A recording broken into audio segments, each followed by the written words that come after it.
On this day in Seventh Day Adventist history, February 5, 1909, John Harvey Kellogg and his wife Ella had a burden to educate youth. Soon after his graduation, he began to support needy students in much the same way James and Ellen White had aided him. During some years, he helped finance as many as 30 students at one time.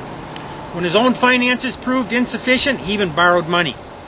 In 1890, Dr. Kellogg realized that he and Ella could not personally care for all the orphan children being brought to his attention. He thought an orphan home in Battle Creek, Michigan, under the aspects of the Seventh Day Adventist Church, would be a good thing. After discussing with Ellen White and securing her approval, Dr. Kellogg brought it in 1891, the idea to the General Conference.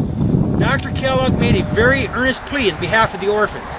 He said, "I find myself appointed a delegate at large, and I am going to represent the unrepresented, the orphans who have no one to care for them.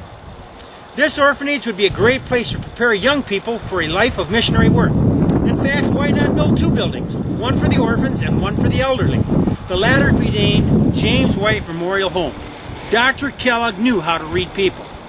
Plans were drawn up. $50,000 was needed to be raised to build and equip a suitable home for a small farm here in Battle Creek.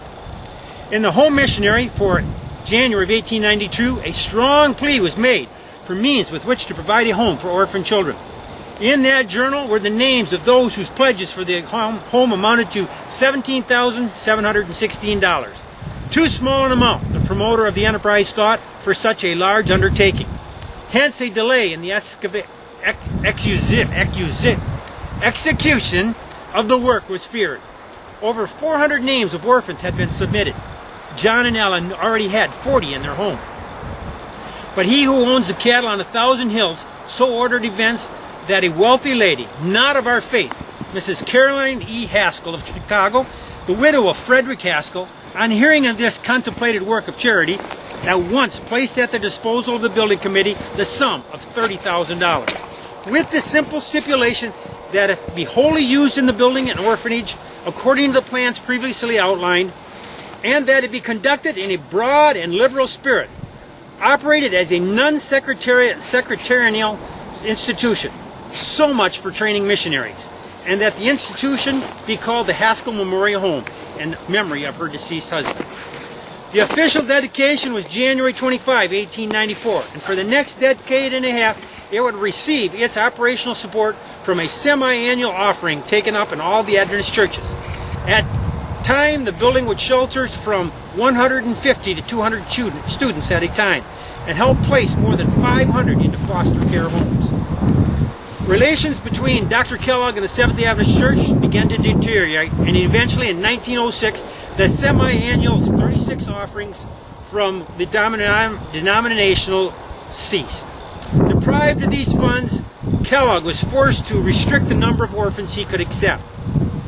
So it was that on February of 1909, he only had 37 orphans at the Haskell home when fire struck.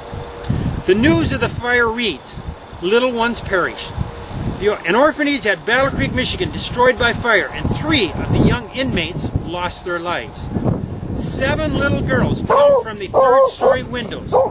James Armstrong, but 12 years old, goes into the hero class on his merits."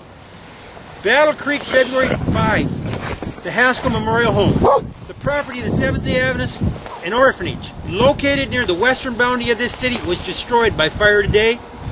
3 of the 37 little ones of the orphanage are missing, and it is believed they perished in the flames. The missing are Lena McFerna, age 14, Cecil Contet, age 13, George Goodnow, age 8. In the panic following the alarm of the fire, 7 little girls leaped from the windows of the 3rd story of the Institute. It is not thought that any of them were fatally injured, although Ruth Rolfe, one of those who in her fright made the jump, is believed to have seriously injured her spine.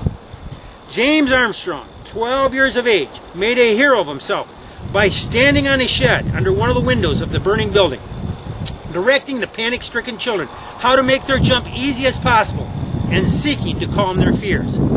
He actually caught 2 of the smaller girls in his arms. Mrs. Owens, whose husband was in charge of the Institute, fought her way down a stairway, which was a mass of flames, carrying 6-month-old baby and with 2 little girls clinging to her skirts. The fires, fanned by the strong winds, spread rapidly and the building was soon doomed. The loss will exceed $50,000. This was written in the Battle Creek Inquirer. On this date, February 5, 1909, the Haskell Memorial Home for Orphans burned to the ground.